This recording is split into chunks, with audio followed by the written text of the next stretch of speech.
Some components of air pollution are carbon monoxide, sulfur dioxide, and oxides of nitrogen. So, carbon monoxide comes from incomplete combustion of fossil fuels.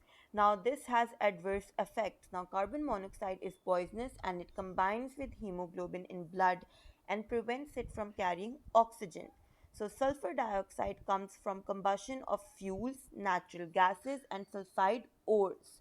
So, the adverse effect is acid rain, which causes corrosion to metal structures, buildings, statues made of carbonate rocks, damage to aquatic organisms.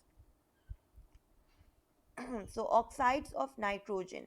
Now, the sources of oxide nitrogen are reactions of nitrogen and oxygen in a car engine and high temperature furnaces, and as a product of bacterial action in soil.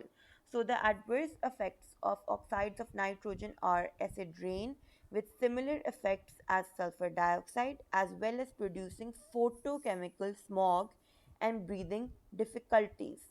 So, compounds of leads. Now, the source of compound of lead are old water pipes, old paints, petrols in some kind of racing cars, and from very old engines. So, the adverse effects are causes significant damage to the central nervous system. Young infants are particularly susceptible to lead poisoning.